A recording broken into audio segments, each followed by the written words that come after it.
اب پھر فرمایا کہ پھر نماز کی جگہ پر جائے اور 2 رکعت نماز حاجت کی نیت سے پڑھے. 2 رکعت نماز حاجت کی نیت سے پڑھے.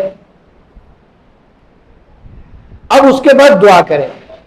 اچھا یہ صلاۃ الحاجت ہے, اس کا حکم دیا گیا ہمیں صلاۃ الحاجت پڑھو ضرورت کے موقع پر, صلاۃ الحاجت پڑھو. اب اس صلاۃ الحاجت میں بہت ساروں نے کچھ صورتیں بھی بتائیں, بھئی یہ صورت پڑھو, بھئی یہ صورت پڑھو, بھئی یہ صورت پڑھو, پہلی رکعت پہ یہ پڑھو, دوسری رکعت پہ.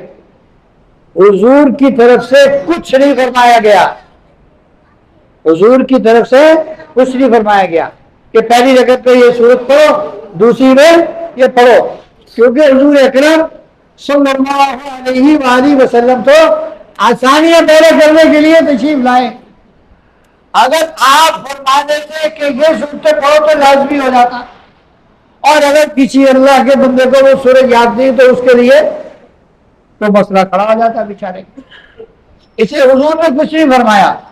یہ جو آتا ہے ہم سنتے ہیں کہ پہلی رکعت میں علم شاہ پڑھو, دوسری میں اذا جاء پڑھو, یا پہلی رکعت میں 50 دفعہ قل ہو اللہ پڑھو, دوسری رکعت میں 50 دفعہ قل ہو اللہ پڑھو.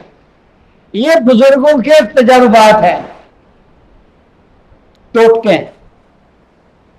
اس سے یہ منع نہیں ہے, یہ منع نہیں ہے, ان کی اجازت ہے, کیا جا سکتا ہے. لیکن اگر کوئی شخص یہ کہہ دے کہ بھئی پہلی رکعت میں یہ پڑھو, دوسری میں یہ, تو بھئی اس کے ساتھ لڑنا نہیں چاہیے. آپ کا دل مانتا ہے آپ کر لیں, نہیں دل مانتا تو نہ کریں.